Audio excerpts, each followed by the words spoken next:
What is going on, guys? It is good to be back. I am very excited to make this video today. I think I scored big on this card, so let's go ahead and get into it. Without further ado, also had an amazing stream the other night with Pokemon Wonder.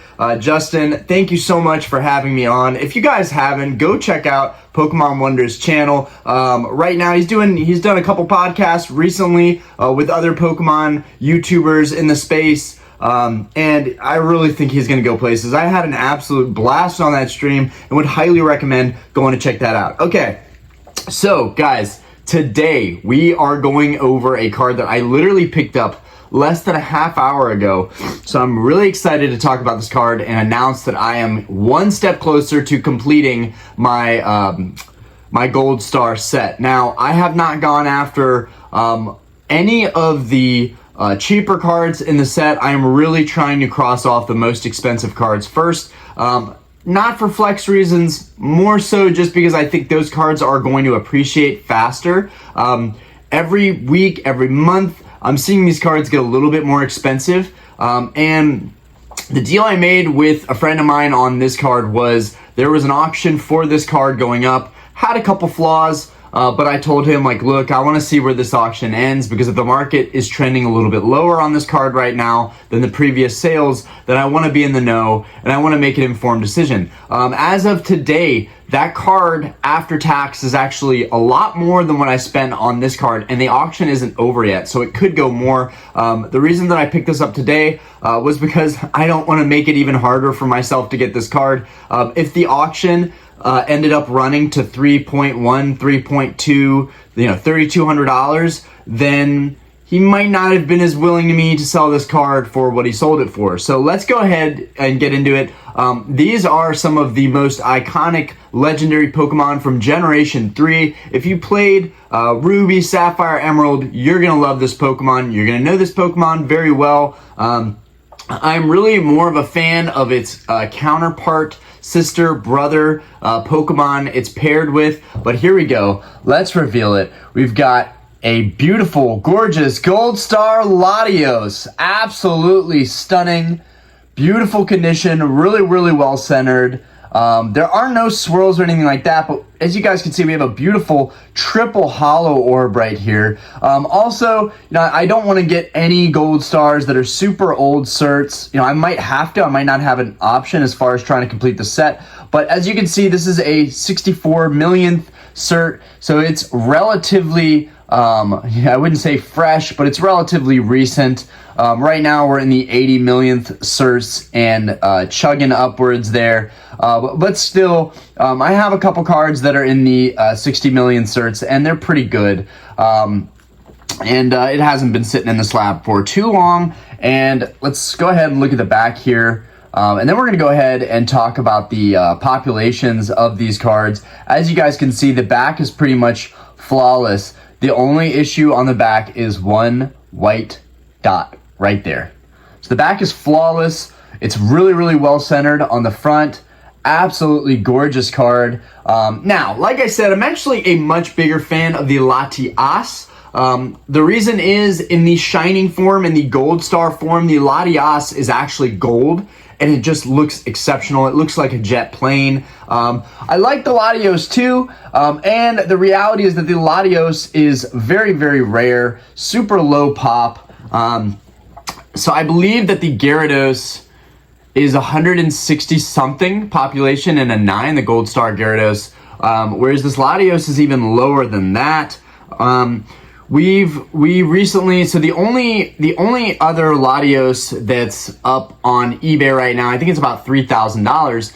If you're paying taxes on top of that, you're gonna be at $3,200 plus. So it's tough because eBay hurts not only the buyer, but it also hurts the seller too. I would highly recommend, work with people with a lot of good references, work off of eBay, do PayPal goods and services if you can. Be very careful. Make sure that you have all the references and you have people that are giving good references, good word of mouth. I have yet to do a single deal on there. I've pretty much done all of my deals on eBay. Either I try to get a really good price because that authenticity guarantee and the money back guarantee is very important to me. That buyer protection is very important to me. So I'll buy on eBay if the deal is really good or if it's just slightly above what I'm seeing local deals and deals on Instagram going for. In this case, I was able to pick this Latios up for a stunning deal. What we did was $25.80. So I paid $25.80 on this card, and then on top of that, I traded about $80 or $100 worth of my Pokemon 151 duplicates. So one of my Zapdoses went towards this card, one of my Squirtle went towards this card, one of my Giovanni's Charisma went towards this card, and then a basic Jinx EX, Kangaskhan Full Art, a lot of cards I just really don't care about. And I opened a lot of that product for entertainment, and it was fun. It was entertaining. It was also burned me out a little bit, but now I've been able to put it towards a much nicer card that I'm much happier with and much more fulfilled with. So this is from EX Deoxys, and one thing I want to talk about, because I don't think there's enough people talking about the specifics behind this card.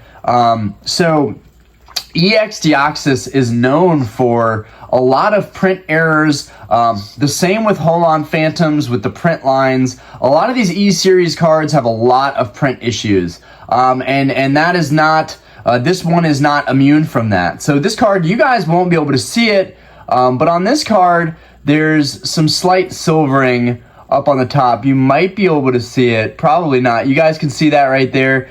That was my biggest gripe with the card, was the slight silvering right here. Forgive my fingers, I was eating Doritos last night, so bear with me. But there's some slight silvering on the top of this border right here. That was a major issue and concern for me, but as I looked into it, I went to the Elite forums and I was looking at silvering issues and print quality issues, and it appeared to me that a lot of these EX Deoxys cards actually had issues and print quality issues. So despite being a 9, despite having like perfect centering, despite having no wear on the back, still has a little bit of silvering, and now I'm just thinking that's more of a normal thing. And I know we see that with Team Rocket Returns.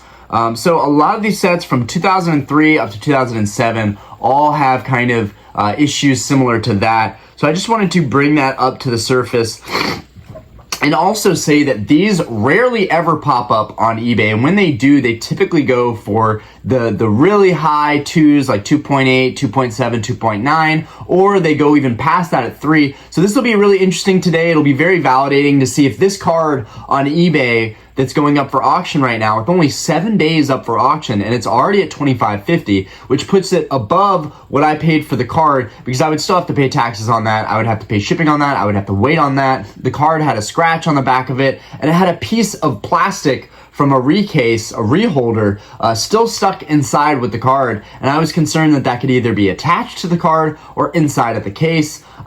So yeah, just wanted to look at my options and say to myself, look, you don't know what you're going to get with this card. If you go over and you at least look at this card in person, you'll have an idea of what you're really getting into. And honestly, with silvering being the only thing with the edges, still very, very happy with this card. Still feel like I got a really, really good price on this card. And I'm really excited now because now I'll be watching the auction. Now, it was very fair on it. I did try and negotiate, but my negotiation skills were no match for my friends' negotiation skills. I have a couple friends here in Charlotte that are just absolute sharks in the Pokemon scene. One of which just started a YouTube, Pokey Pete. Go and check him out if you haven't. I think it's like Pokey with an extra E behind it, Pete.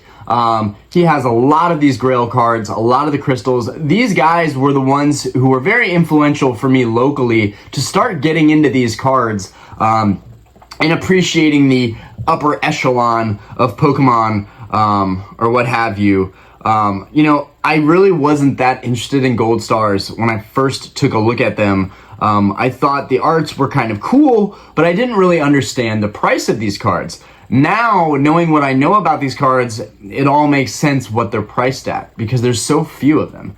When you have a card that's less than 200 in the entire world and you have one of them, it's a very special feeling. And with these cards being from sets that are so old, I mean, right here, it's, just show you guys this. It says 2005 Pokemon Gold Star. So 2005, guys. So that's 18 years. We're about to be in 2024. So it's about to be 19 years old. This card is about to be 20 years old. That's amazing. And even older than some of the people that are probably subscribed to me. So it's a pretty amazing card to be able to find this locally.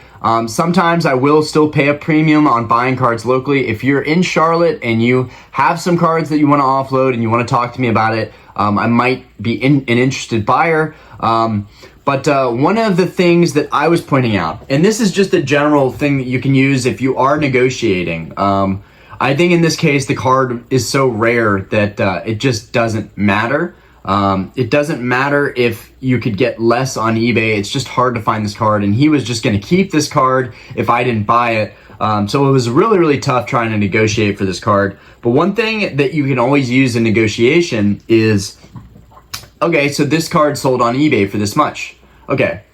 Yes, the buyer would have to pay tax on top of that sale, but you can also send that card to the vault and there won't be any tax attached to it. So you can still technically own the card and have it in the eBay vault, and you won't be paying a sales tax. This is going to drastically change the Pokemon game. Now, for me, I want these cards in hand. I could never put them to the vault. I want this stuff so that I can look at it on a nightly basis. But if you are running a business, the vault is a great way to buy high-end grails on eBay and then not have to pay any taxes on them and just keep them in the vault. I wonder if it's taxes and fees. I might be wrong on that. I am no expert by any means, so feel free to correct me on that or let me know that, hey, I've used this service, it's garbage. Hey, I haven't used this, but I'm interested in it.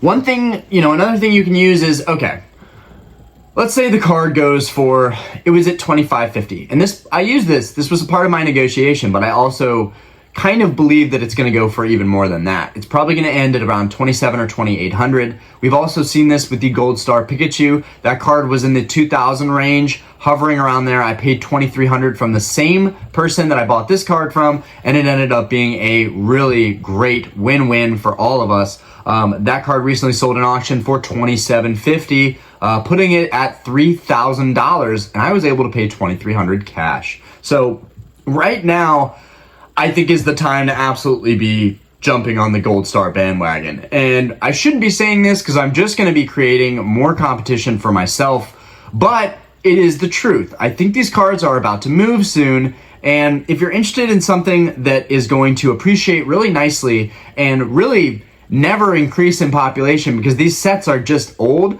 and they're extremely valuable sealed, to open one of these sets would just be a tragic thing. So, and there are still very wealthy, very high-end collectors that are opening these sets, but if they get these cards, they're probably going to be in tens. So that wouldn't even really affect the 9 population. I really think that the 9 population, because it's right below mint, and a lot of cards coming right out of the pack, probably going to get 10s these days. I think PSA is going to be a little more lenient on a card that's come right out of a pack that looks like it's absolutely packed fresh. But I've seen it all. I mean, I've seen cards that look like they were just cut a little bit, off, and they get a PSA 9. Like, I think grading is super subjective, right? They're super harsh. PSA is super harsh on vintage, but then you look at modern, and I have friends with big collections of modern, both here locally and that on the Discord, and people that I message me, and I see a lot of people showing me modern 10s that easily could be 9s just based on the centering and the cut.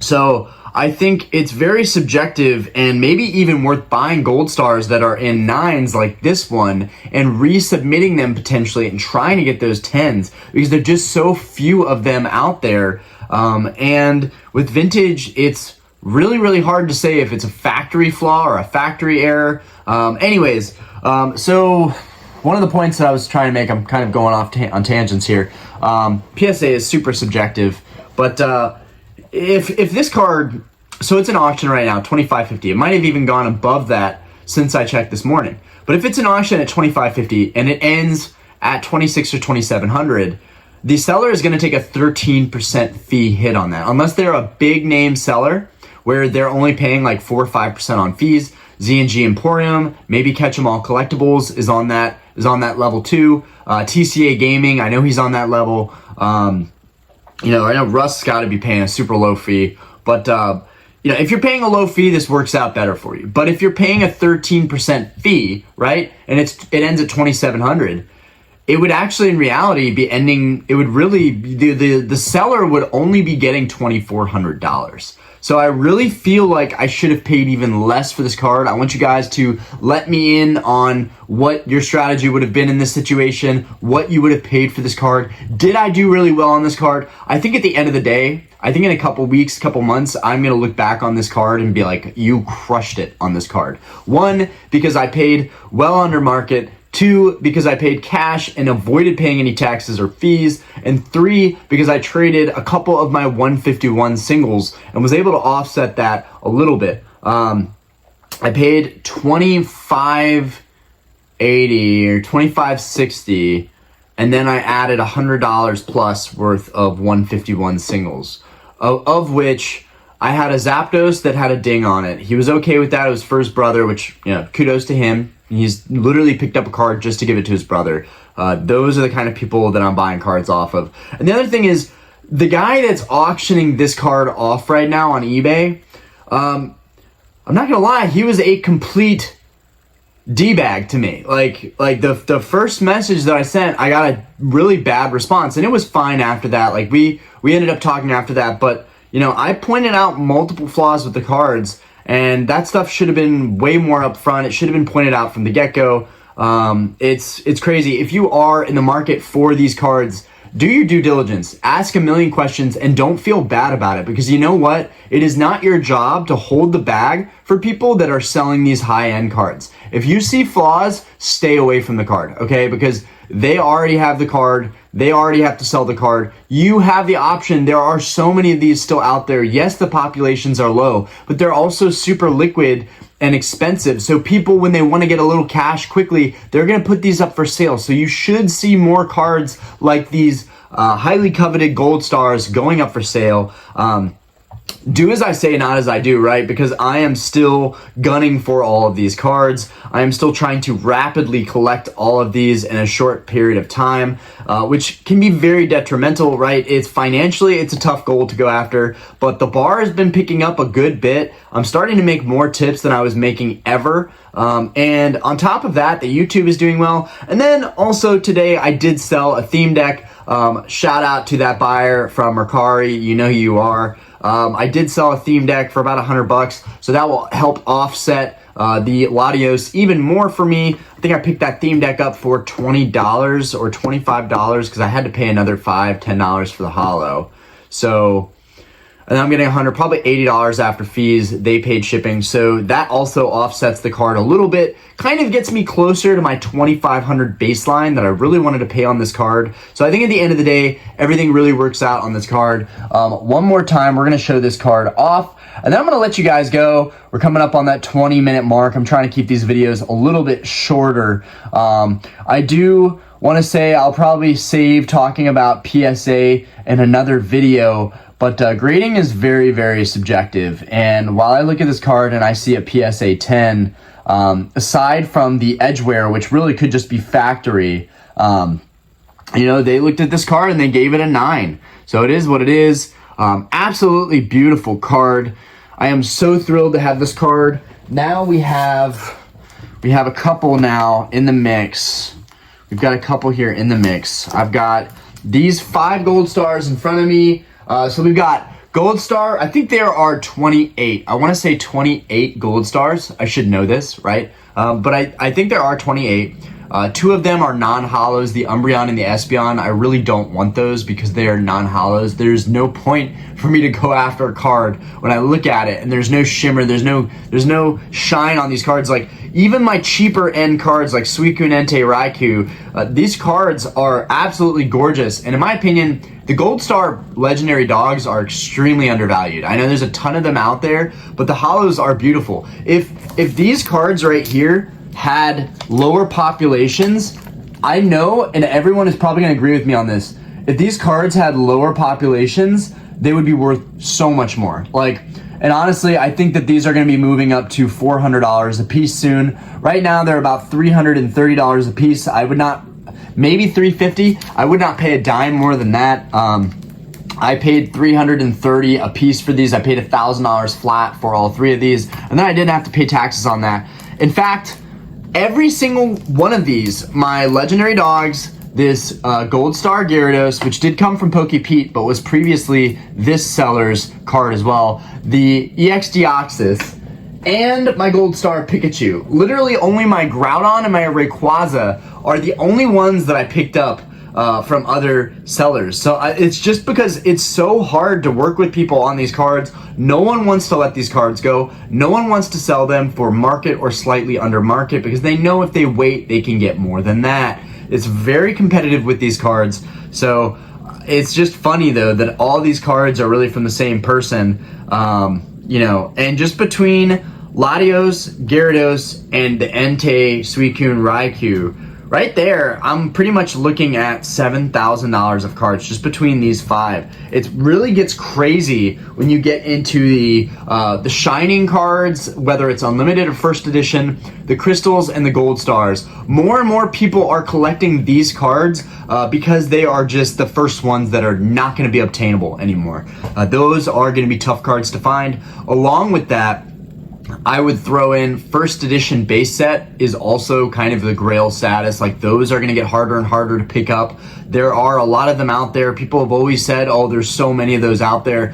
But yet the price is picking up. A buddy of mine picked up a First Edition PSA 9 Blastoise for $3.2. That card is a $4,000 card right now. So, and I still have to replace my Venusaur and Blastoise that I traded off at the convention to get my Gold Star Rayquaza. I'm gonna have to trade those. I'm gonna have to get those cards back in 9s. Mine were 5 and 6, so they really weren't worth that much.